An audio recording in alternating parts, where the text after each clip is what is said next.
had no exposure to what is wealth. I had no exposure to assets, investing. Everybody I knew just had jobs and they spent and maybe saved a little bit.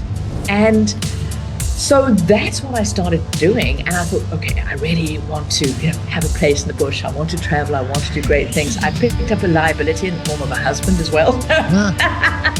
Yeah. But, and I became all about, okay, sometime in the future, I will be able to do the things that I want. So the stock market became my first foray into actually creating assets. And it was in this, and then picked up Robert Kiyosaki's Rich Dad, Poor Dad, which was a really book at that time.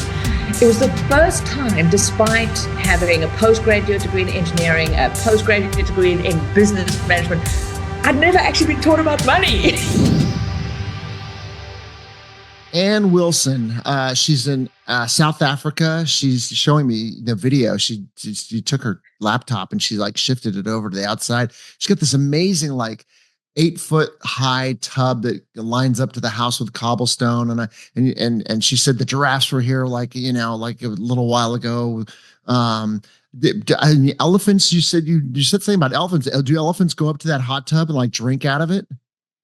They do. It's crazy. Right now, it's winter where I am in the southern hemisphere, and it's dry, and so we have elephants around just ripping about trees and drinking out the hot tub. But those are quality problems. I have an elephant damage budget in my maintenance budget. So it is an amazing lifestyle, and there's not a day that goes by when I'm just really aware of the privilege and the joy, but also what it's taken to get really clear on what I want and to make it happen for myself.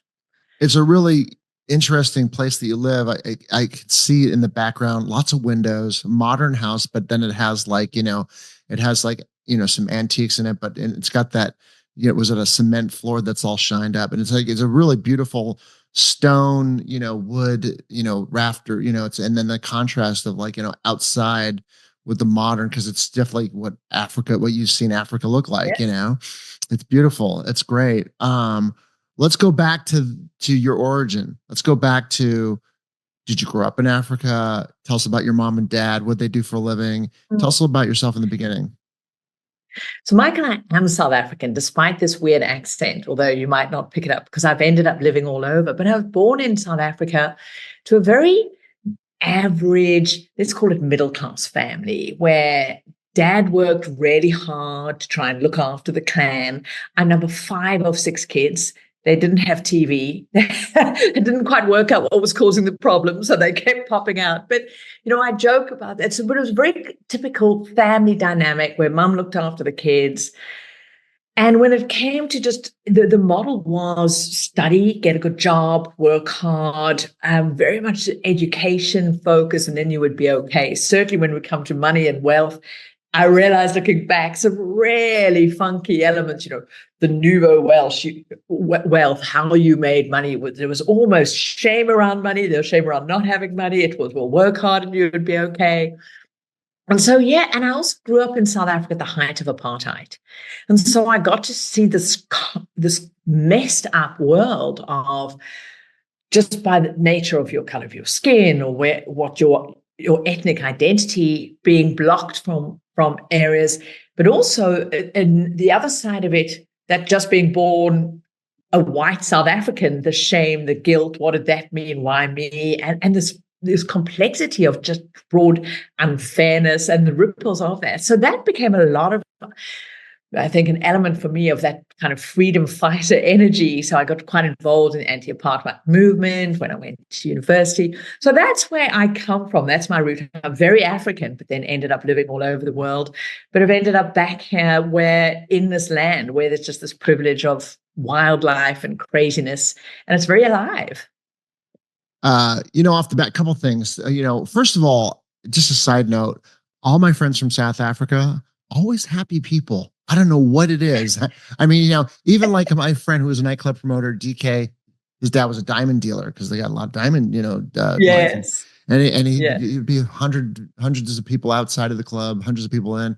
He'd just walk out and he's all calm. He's always happy, smiling. Fuck it, let them all in. just, kind of attitude. So yeah, real quick now, apartheid, that's really that, very, you grew up in the Nelson Mandela era, it's so Absolutely. strange because it wasn't that long ago. I was just watching a show called Lady in the Lake last night, and Natalie Portman, and she Yes. starts dating a black officer, a police officer, and this is just the year before they changed the laws in '67. This is in '66 in the show. She goes, "Well, we can't go to the football game together because we've seen like really." I mean, I grew up in LA. That was like Yeah. not that even I was one in '67, but I wasn't born in '68. But I just know it wasn't like that. But that Yeah. a lot of the stuff was recent, So you've seen it. You've been there the whole time. You've seen a lot of growth. Let's talk about your interest personally, like how to doing business in South Africa. So you segue into civil engineering, which you never think like that's not like a wealth building job, you know. Yeah. So take Not us at through all. that life, your teenagers and like how you're segueing into all these things and what's going on with you. Absolutely. It's very much that, study hard, get a good job, all of that element. And I think quite early on, I saw my mother as, and sorry, there was never sort of shame around it, but I felt that she didn't have choices and options. It was sort of quite dependent on what my father created financially, what she needed to do. But then also, my father died relatively young. I was, as a number 5 or 6 kids. So fortunately, we were all almost out of the nest. But I then got to see my mother really struggling around not just financially, but also the confusion of what is identity and role and who she meant to trust. The aspects of long term financial well being was never her role. That was my father's role. That was the man's role. She kept the household and the budget and made sure everybody was fed and that we didn't kill each other kind of thing. And and it was watching this anxiety and looking around, there was just this pervasive story of going, hang on, there's something really, I don't know whether I can say it, but fucked up here. And so there was a part of me, and I think this core element together with just some of the energy of South Africa, I never wanted to feel that vulnerable.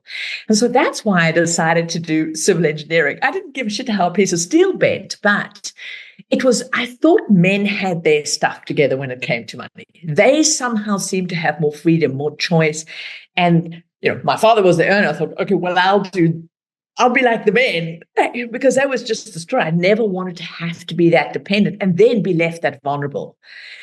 But I had no idea what that actually meant. I thought just earning, getting a good job and earning. So I had no idea that creating wealth is a completely different thing from earning money, because Right. I'd So had no exposure did you get into to civil that. engineering because you're like, well, it interested you, but you also thought this is a good way to make money, but it wasn't like wealth building. What were your thoughts behind civil engineering? Well, this is it. It was purely, well, that's what men did. So I would be safe if Mm. I did what men did, and I would earn well. Then I'd have that good job.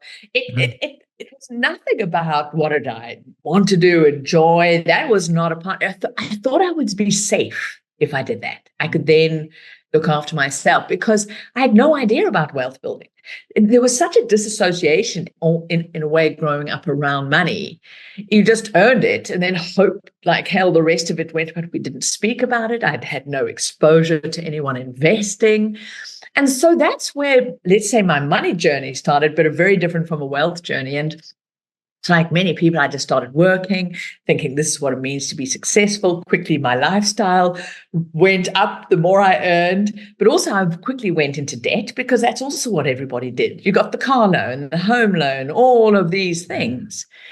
And as it was about the time of the end of the apartheid, the liberation movement, Nelson Mandela being freed from prison, and the sense I'd also thought I'd get this job because then I would feel I had choices and options.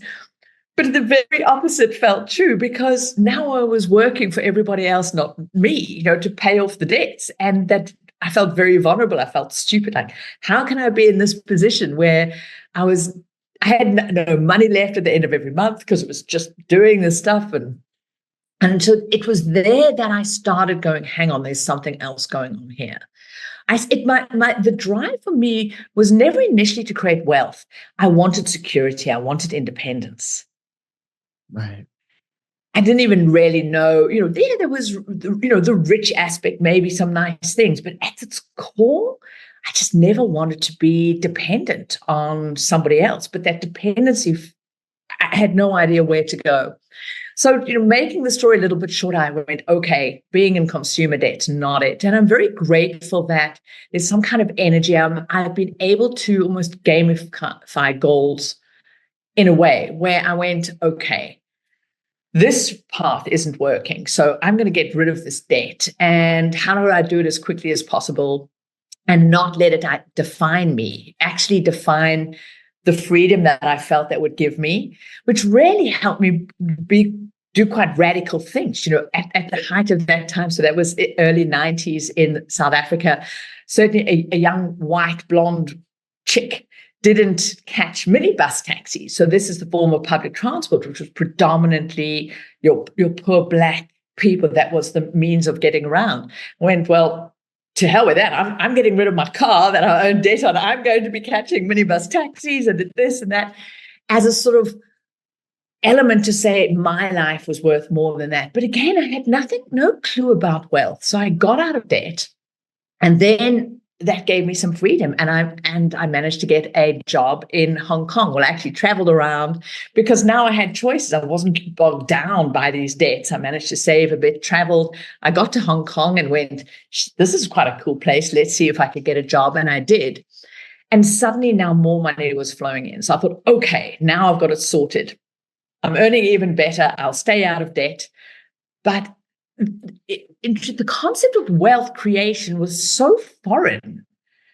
It was just that money was something to get by. I had no exposure to what is wealth. I had no exposure to assets, investing, because everybody I knew just had jobs, and they spent and maybe saved a little bit. And so that's what I started doing. And I thought, okay, I really want to, have a place in the bush. I want to travel. I want to do great things. I picked up a liability in the form of a husband as well. Yeah. And I became all about, okay, sometime in the future, I will be able to do the things that I want. But it was this when then, but I had no idea what the even then was, or the when. How much did I need? When was it okay to stop working so hard? And so this almost desperate churning cycle went, and then trying to save, because again, no clue about investing, but all of these things were useful. Looking back, they were very good muscles that I was developing.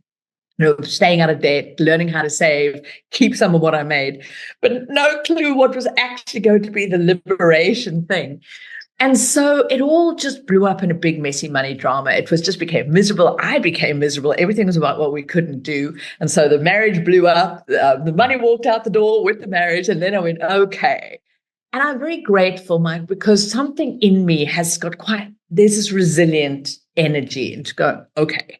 And an ability to just stop for a little pause, to go, I'm trying the work harder part. That's coming in. The energy's coming. I'm out of debt. I'm saving, but there's something missing in this puzzle, because this ain't fun, And it was easy to drop into, maybe it's just because I'm a woman, or I'm blonde, or I'm stupid, or whatever. But after I got off my pity potty, I then went, maybe there's something else. And I had glimpses of, heard about investing in the stock market, but it also sounded like, that was for those kind of people. There was a special club that somehow had been exposed to that, because again, I'd never learned. And so I first started going, well, let me find out a little bit about the stock market. And I fell for a couple of, there were already terrible get-rich-quick schemes back even then, like this, you buy this little CD disc. I think it wasn't even a CD, it was those floppy disk things that you got, where if you follow this algorithm and buy those stocks, and it was a complete scam. But I went, okay, there's something here. So I started reading books and implementing. And so the stock market became my first foray into actually creating assets. And it was in this, and then picked up Robert Kiyosaki's Rich Dad, Poor Dad, which was a really book at that time. It was the first time, despite having a postgraduate degree in engineering, a postgraduate degree in business management, I'd never actually been taught about money. Right. And it was like, what? That's what an asset is. This is what a liability is. Shit, there's these things that can grow in value and earn money for me. And so it then just became this wonderful hunt. So that's where my wealth journey started in terms of investing, and more this fascination and just loving it and seeing assets grow. And then the wider behavioral economics fascination. Well, what makes us tick as humans? I was then living and working in Hong Kong, and you only pay tax once a year, and low tax rate, like 10, 15%, you just paid a lump. And despite most of the expats that I was working with earning more money that they ever earned in the US or France or UK, wherever they came from, the number of people who had no money to pay their tax, despite it being so low. And I thought, there's something messed up here. We're not taught how to manage our money, invest. And so this curiosity, like, wow, this is fascinating, just became my own obsession. And so from that point, it took me 8 years to create my own financial freedom. So really that point where I had enough investments that could pay for my lifestyle. And in that time, I really went, well, what's the end? And it just became this game. But I was also committed to stop the when then. So I motorbiked around the whole of the outside of Australia, because I was then working there. Then I moved to London and the US, and I worked on projects all over. So I also kept working the whole time as an engineer, because I realized you need inflow. But what I was doing with it was really key. And it was then, once I'd done that, and I ended up having a great career, because the more I created my own, let's call my own financial liberation, it felt like the more of me could pitch up for life. And in my work and in my roles, because the freer I became, the less dependent that I felt I had to please or appease or perform or do, the more effective I was, And so that was my personal journey. And so then the evolution of then helping others came after that. Meet the Bolo Pack, the ultimate travel companion that transforms into a hammock, a pop-up tent, and even a cooler. Whether you're hiking, camping, or chilling at the beach, the Bolo Pack has you covered. First up, the Bolo Pack is a sleek, compact backpack, perfect for day trips or long adventures. Need a break? With a simple pull, the Bolo Pack transforms into a relaxing hammock, perfect for catching your breath during hikes. Planning to spend the night? The Bolo Pack also converts into a pop-up tent, giving you shelter wherever you go. And the best part? The Bolo Pack doubles as a cooler, keeping your food and drinks fresh for hours. Let me show you how easy it is to switch between modes. First, the hammock. Just a few simple steps, and you're ready to relax. Next, the pop-up tent for quick shelter setup. And finally, the cooler function, ensuring you stay refreshed on the go. From day hikes to weekend getaways, the Bolo Pack adapts to your needs. Whether you're chilling, camping, or keeping your snacks cool, ready to upgrade your travel game? Get your Bolo Pack today and take your adventures to the next level. Link in the description. So, money's such a, emotional, psychological thing, and that makes it sounds like a very familiar journey, that other people have, that eventually find wealth. And it's kind of like my journey was no different. I was never afraid to, and I heard about the stock market when I was like, 19 or 20, and I'd, the worst investment in the world, $6,800 when I was 20 years old. I put money in Kitchen Bazaar, and which is this kitchen products company. And my stockbroker looked at me and was like, you used to have to talk to a stockbroker about get a stock back then. And he's Exactly. Like, don't you want to buy some Disney or Coca-Cola or something? It's like something has a little more blue chip. I'm like, no, this is going to grow. But you didn't do any research or anything, right? Yeah.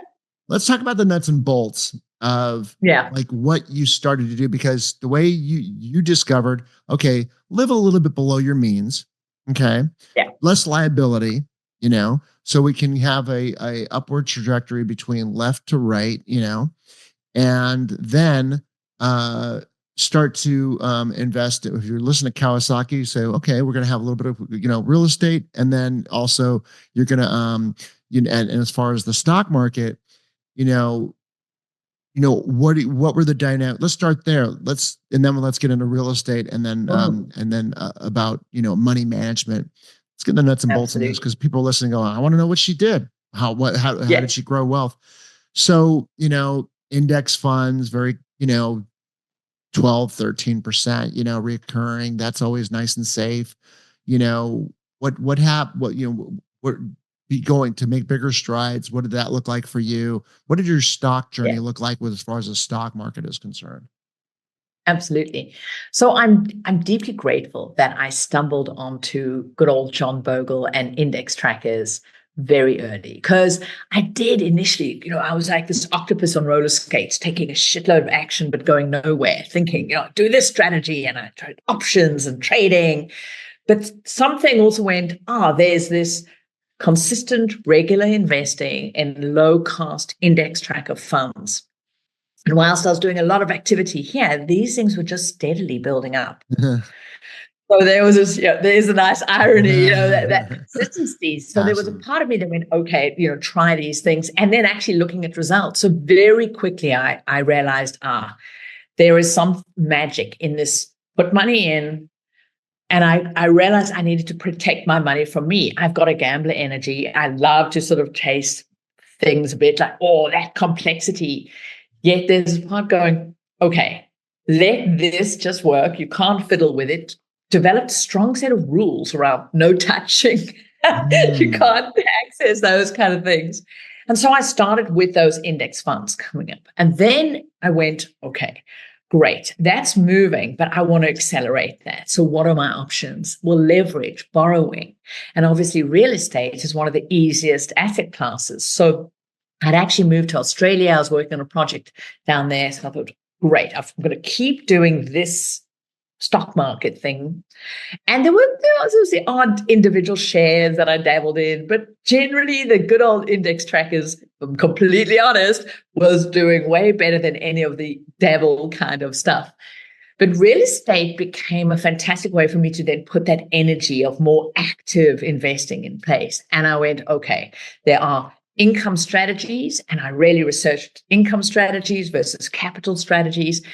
And I was also said, great, I'm prepared to do whatever it takes. I had a full-time job, but I would look for property that I could add value to, that I could renovate on. I did my research on understanding different areas. I'd find them in a neighborhood next to an up-and-coming one, buy the property using the fact that I had a job that I could get a good and low-cost mortgage, move into the place while I renovated it. It's doing most of it myself at that point because it was just sort of starting off. And then over about a 4-year period, I did 6 properties consecutively where I lived in them, renovated, flipped, sold them, moved to the next, took some of that. And then the discipline of not spending the money became really important. So I would take the initial seed money, buy the next one, and put the money that I had now made into the index tracker fund. And then there were a couple of property deals that I did, which made sense to keep for income. And so there was this literally creating this cash machine, using creativity and energy to add value, but really understanding the power of leverage. And all the time just reading and learning and realizing that, wow, at its core, wealth creation is about creativity. What don't I know? Where am I stuck in a rut of what I believe isn't possible? And understanding, especially with real estate, I call it property Play-Doh now, because it literally is just, what do you want to do with it? It's just a contract. It's just a concept. Whether it's rental or wrapped lease backs, and going, wow, there's just this crazy world of shit you can make up. Basically. Yeah. And so by adding in these lump sums into my asset drawer and keeping that and putting a lot of that then into the index trackers, so I used real estate as a wheel to bring more money in, did keep some portfolios going. And then I moved to London. And so I did it more there, similar with property, but started building up rental units. And so started keeping more of the property to keep equity in, but now generating cash flow from that. And that started becoming a really good, now the machine, good old compounding was working in the equities and the real estate. And then went, well, what other asset classes are? So I did look at precious metals, started adding gold in, just understanding that as a wealth preserver.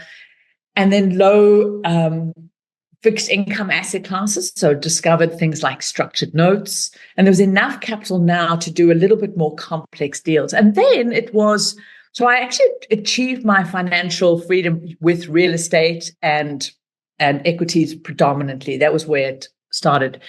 And a real estate portfolio. So it was then when really went, I'd love to help people on this, and started going, what do I really want to do? I've created this freedom. Fantastic. So what are you going to do with it? And Michael, I'm sure you know that area where the greatest excuse we generally use for not doing the things we say we want to say, I don't have the time or I don't have the money. Well, now the assets were giving me the money and the time. And so it was like, oh shit, what do you really want to do, girl? And I could hide and was like, okay, I would love to help people in this area. And I'd already started running workshops. And then it became another hunt and a search. And by this stage, I was living in Paris. I'd gone to live there I could, which was really cool. Australia, Hong Kong, London. Now we're in Paris. Look at you. and a stint in Albuquerque in New Mexico. You were in New Mexico for a while too? Yeah. And so this is when I learned that just the extraordinary wonders of the internet, and digital marketing and using systems for leverage. I'd used money for leverage, but now you can use systems, processes, and the advance of investing has been huge. You mentioned when you started, there still had to be a person called a stockbroker. Now, now with online broker platforms, the revolution that the internet has also created in investing and fractionalized investing in real estate, in notes, in loan instruments, which were never possible. So this became a real fascination for me. But then how to also use these to just spread the love, so to speak. And so that was then the start of the Wealth Chef. But my core investing journey was, I think the asset classes was equities to just control the wealth and grow independently of me, real estate to add that fuel in, but behind it all the way learning that at the end of the day, I was my greatest asset, and learning how to manage this thing, FOMO, not letting lifestyle creep come in, getting clear on what the hell I wanted, protecting my money from me. That was so important. Yeah, that's that psychology. Money, I tell my kids, it's like they're like, I want X, Y, and Z. I'm like, okay, you realize that if you spend like $38 on that today in the NASDAQ 100, you're spending, about $4,200 for that one thing, Oh, I love that. I'm like, you could put that in the NASDAQ 100. And my kids, one's 18, one's 15. The one's like, Dad, would you put me in the NASDAQ 100? It's going to become an aphorism now. I'm like, put it in the NASDAQ 100. Yeah. So, but that psychology though, that's a real big thing, like to discipline yourself to say, not everything has to be like that. I want to go back to that. We'll get back to psychology in a second. Maybe what advice we'll do, like, advice at the end, like what people can do, when they, as far as that's concerned. But when it comes to the biggest needle mover and the vehicle, was real estate, the biggest needle mover for you as far as making revenue? Definitely in terms of that cash injection, because, when creating your wealth, there's three things. There's just three things you've got. You've got the capital, so that you need that seed capital, that seed that has to be planted. Time, good old compounding. As I say, Warren Buffett is the richest man in the world because he started when he's 70, and in his 90s, he's still letting compound work for him, when he was 7. So the longer the time he has, and that's all of us balancing that rush to get somewhere versus can you let money do that for you? And then obviously it's the rate of return. How hard are you getting your money working? And so if I look now, I've been financially free now this is my 19th year. And it took me 8 years odd. So 27 years I've been deeply immersed in this area. So if I look at that, realistically, over that period, my equities have mostly made me far more of my wealth, the bulk of it, because of that compounded long-term just building up and staying in that compounded side. But real estate was so useful and still is for that cash flow injection. So I think it's really important understanding those elements, plus from rate of return, being able to use leverage, somebody else's money, borrowed money, understanding how to do the numbers. Leverage is like fire. You need to know how to make sure it warms you and doesn't burn you, how to use that powerfully. So, I think these two together are so important when we understand those levers. So what specifically is this doing? And so that real estate was really useful in getting that additional capital injections in those lumps to then allow the more stable compounded returns to just keep doing their magic. But it's active, those were active strategies. And there was a point where I was tired of renovating and moving every 6 months and doing those things. And it was so great to know I'm able to do that. And now I've got a choice not to. Two schools of thought, Kawasaki and Dave Ramsey. Kawasaki's like, borrow, borrow, borrow. Ramsey's like, I don't borrow anything, when it comes to real estate. I'm trying to own all my real estate. I mean, how do you navigate between those two things? My taste is like, I have some loans. I'm not a major real estate investor by any means. I like commercial real estate because it's passive. Yes. I like warehousing an office, get a good wealthy company in there, and then like set it and forget it almost, Oh, absolutely. Yeah. But how do you, reconcile borrowing so much and worrying about a downturn or some volatility as to where if you totally own, and how do you navigate through that? I think this is why it's so important to look at the wealth as a concept holistically, but also wealth creation as an ecosystem. And I think the most dangerous thing is getting attached to any one asset class or being just heavily overweight. Often I see many people in the digital world, I've now in mastermind with and many people in digital products, and I go, and I'm reinvesting in my business. That's my greatest asset. And all the money they make goes back in the next bigger launch. And I go, dangerous, because you've never got something that can work outside of you, because exactly that. So this lottery kind of mentality, this one ticket, real estate is it, or this, I think is so dangerous. Instead of going, they're all just elements. And we have to have that humility to say that diversification is real for a reason. Risk strategy, downside protection is so important. And so all of these things, to look in isolation, got to look at that ecosystem as you've described. So I was going, what is your money flow? You've got to have a healthy money flow. You've got to have more coming in that's going out. But is the stuff where your money is going to, does it light you up? Do you enjoy it? Or are you doing it for some? So we come to the psychological and behavioral element of that. But where is it going to? Because your real wealthy life is created by how you spend your money, not what's actually happening in your assets. It's your day-to-day experience with money. And then in your asset drawer, building that up. Yes, are you using leverage? But what percentage of your portfolio is leveraged? And if you're going to make those decisions around going into leveraged real estate, do you know what your risk parameters are? Are you getting at least a 2% buffer on your interest cover? What does that look like? So knowledge is also just so key. It's like you're never going to give a 15-year-old the keys to a Ferrari and just say, go on a motorway. You learn how to drive, but also keeping that. So where does that happen? If there was a contraction, do you need to expand that? So also having your wealth strategy and where's your emergency fund, understanding the role of cash. Cash is not a bad thing at all. It's like having firemen. It's okay to have some of your money doing very little, doing press-ups all day, because if there's a fire, you want those firemen out there. You don't want them having another job. So there is, understand the different roles of your different assets and your money in this whole thing. You just brought something that's interesting. You can have a diversified mindset when it comes to, let's say, real estate and how much you're going to borrow and not borrow. So, you could silo, say, a series LLC, where I'm going to series like this portion of the series, these 5 units or assets are going to be fully paid. These I'm going to heavily, borrow against. And now you kind of diversified your investments within the real estate bucket. Exactly. Yeah? You do that?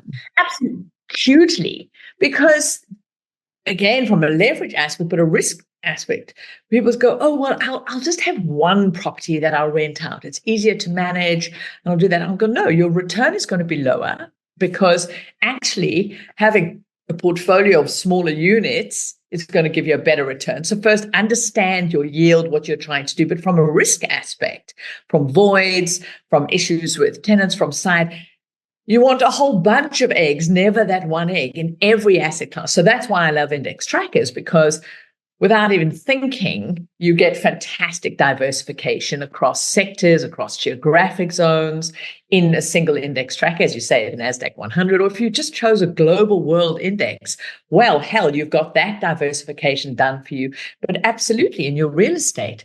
But now with technology, harder to use leverage. So obviously we've been focusing on leverage, but with leveraged assets, always spread that across a number of.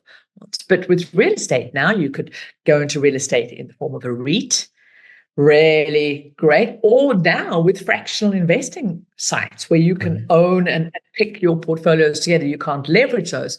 But yeah, this real aspect of, I often say, assets create wealth, never income. But actually, it's portfolios create wealth. They create sustainable wealth. Index trackers. Now, I'd never heard trackers. Is it just an index fund? Is it an index tracker like the index NASDAQ fund? Is they just, I think, slightly different place in the world. So an index tracker fund tracks an index.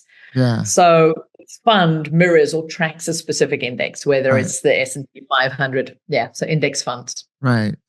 Where are you at today? What's going on with you and your career and your personal life? I know you're in Africa. What's happening with you in your career right now?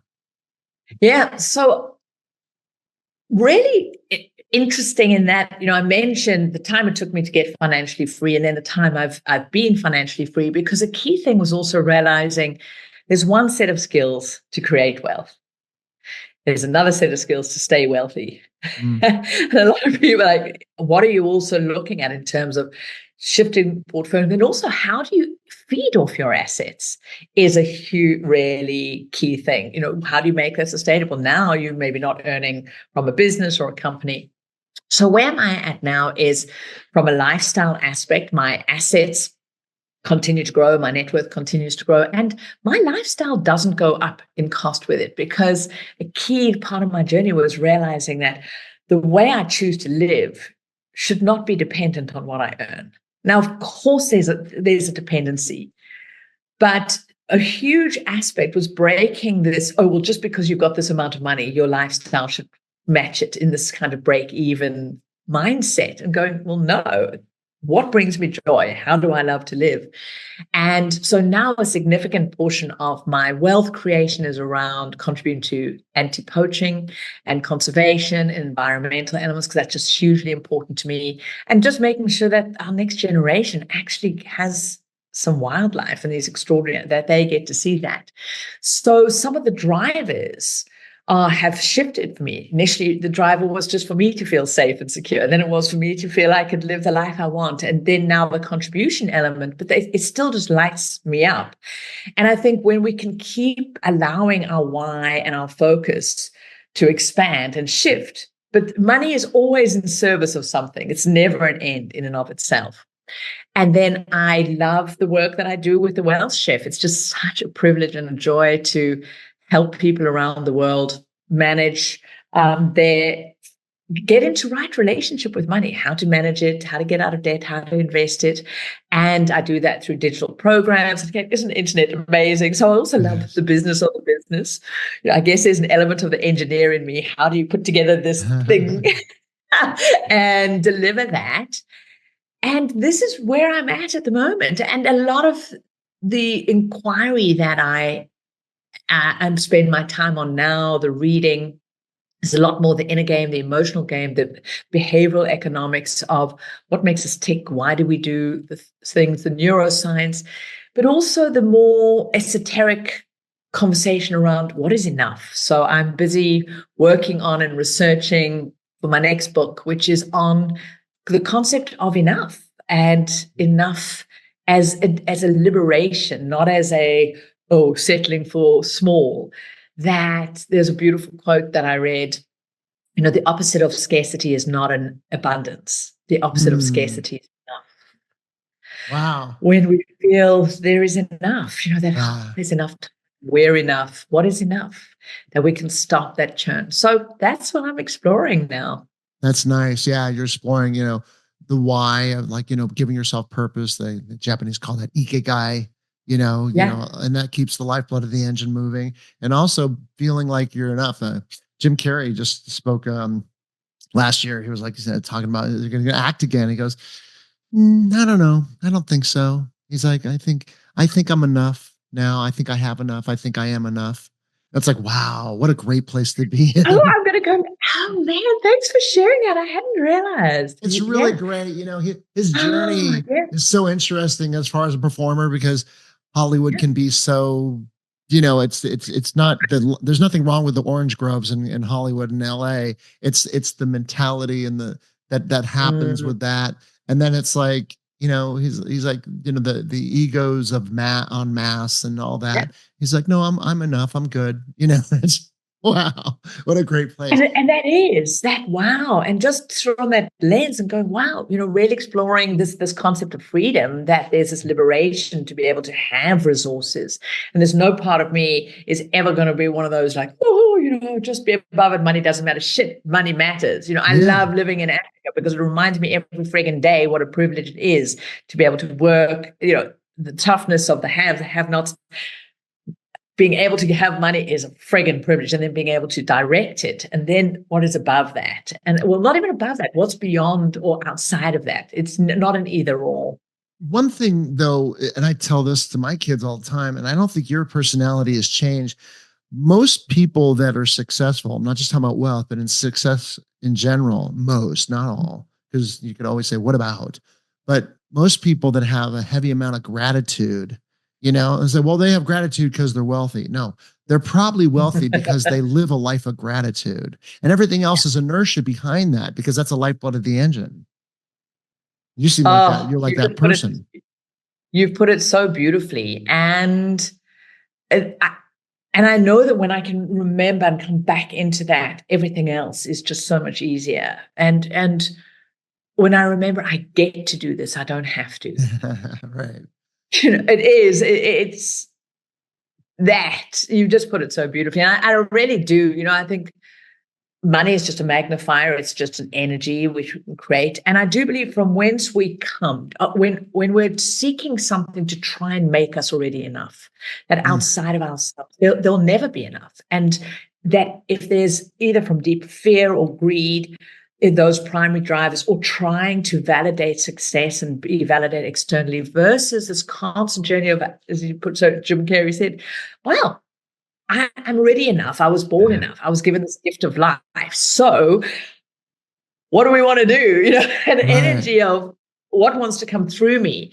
And I think in any one day, we swing. There's also that humility, I think, that also comes with gratitude, just that humility of being human, that we are constantly got these mountains of fear and greed telling us we're not enough, that we need something else, and FOMO, that excitement. And then what are the practices we can use to come back and go, let's remember who we are. Okay. And as quite an excitable personality, I've got a voracious appetite for life. I've learned how to use practices of just the ecosystem around me to support me coming back into that, and noticing more quickly when I'm starting to be driven for external validation, or getting hooked by what I call the more monster, or the not enough monster. Yeah. That not enough, and that although those feelings that you you second guess yourself afterwards and you kick yourself. One thing that, I'd like to do is this, it's like an acting thing. Because I used to be an actor. You'll say, I feel like this and I don't like that feeling, but I give myself permission to feel that way. And it kind of just sheds away. It's like, all right, you know what? Now I can move forward and constantly saying, you know what? It's just a message. They're probably telling me something, and I give myself permission to feel that way. And okay, let's move on. Real quick, on all the properties that you got, have you done the civil engineering yourself from scratch to build something? It's a lot of money. It's a lot of money to get a civil engineer, but I don't know if you do commercial or residential civil engineering or all kinds. Yeah. So right up front, I realized I was a crap engineer. The detail of bending moment diagrams and that. So very quickly in my career, I went into far bigger commercial strategy projects, that side. But I love working with my hands, and I am quite very practical in that way. So most of the properties when I started off, I did the renovations, and that's not really the big engineering stuff. But this home, had a builder, but very involved in the design element, and I'm very grateful for that, because I understand projects. I understand bringing the projects together, the complexities, what are the causalities, but don't ask me to design you a beam. Your house will fall down. We'll pay somebody else to do that. Got it. Let's do a top 5. Not somebody like that's 17 or 18, because that's too easy. Let's do somebody in their 30s. They're starting from zero, right? What are the top 5 things you can tell them to build abundant wealth? The first is, you can only start from where you are. So wherever you are is perfect, because often we can think, well, I should have done it before, I'll wait. No, we have to start that journey wherever we are. So it's perfect because it's the only place we can ever start. So there, let go of any of the other stories. Second, just start getting really curious about who you are and what lights you up and what brings you joy. Because at the core of wealth is you being able to align the resources you have with what actually you want to be doing. And this stripping away so much time, money, and energy spent fitting in, doing the right thing, being the good daughter, the good wife, the husband, the stuff, versus who we are. So start that early. Just get curious. Take notes. What would I do if I remembered I was free? Just start listening to yourself, because the challenge is both of those things, the when something else, then I'll do that, or just taking action, not stopping and doing this. Whatever else we build can so easy end up realizing we've climbed the wrong mountain.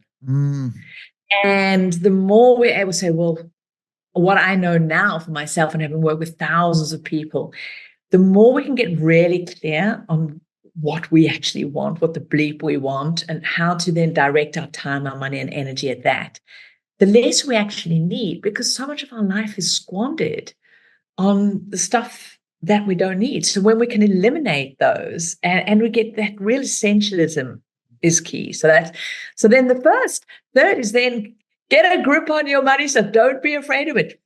Roll up those sleeves, put on the big girl panties, whatever needs to happen. And remember, your money isn't you. So keep separating it from your identity, but be prepared. You need to see what's going on. You've got to see, where's it coming from? Where's it going to? Because until you know what you're working with, what are the ingredients, you can't do anything. So just remember, you're not your money stuff, but get curious. Find out there is an act. You've got to manage it. It can't work for you if you don't manage it. Most people's money is like the best damn employee who a person's worked really hard to recruit, and then they ignore them. They don't give them a bloody job, and then they wonder why they're not working. Yeah. So that's number 3. Get intimate with it. See what's going on. And then 4 is just trust the process. Simple steps. When it comes to investing, there is no one, let go of the knight in shining armor. There's no one investment, this thing that's going to save you. It is this portfolio of assets that can just be built up. consistently. Just get a strategy in place. Start with those index funds, because it's the habit of creating wealth rather than the investment, which is key. And then the third is consistency. Just keep exploring in our relationship with ourselves, with how we consume, what do we do, what are we believing makes us whole, is, I think, the most wondrous journey we can have. And with that is that deep gratitude of life. So actually the fifth one is just remembering there are no obligations. They're just consequences. You don't have to do this. You don't have to do anything, actually. And so when we get like, I get to do this thing, and so how do I want to do it? So those I would be my 5. Those are great. Those are great 5s. Nice, tight, good top 5. Ann Wilson, what a pleasure. Tell everybody how they can find out more about you. Well, we can find me over at The Wealth Chef. That's as in the cook, as in the chef, because I'm saying money is just an ingredient. Mm-hmm. So we've got the Wealth Chef book published by Hay House, is available from all outlets. But also we've got a great free gift for all of your listeners, which is a Wealth Made Simple 5-day program where I dive into getting clear on what is your freedom number? How much do you need? The different asset classes. It's a fantastic Kickstarter pack on this area. And then on all of the other socials at The Wealth Chef is where I hang out. I always say that, any emotion or anything that you're trying to do in life is just a recipe. It's what emotions you would need to feel, what's your physiology, what's your focus going to be on, the words you're using, and then the actions you're taking, to get that vehicle, what you want, just a recipe. And I love your analogy. What a wonderful journey you've had, and your consciousness level afterwards that you get to live with. This is beautiful. I thank you for sharing everything. Well, Michael, it's just been such a joy sharing with you. And isn't the technology wonderful, and how beautifully small and vast our world is? So we get to do this. Yeah, I'm in Georgetown, Texas, and you're in South Africa, and it's just beautiful looking at your backdrop right there. And yeah, I concur. What a wonderful world. All right. A pleasure. Thanks for joining us.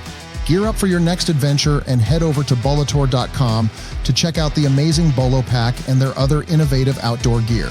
Catch you next time.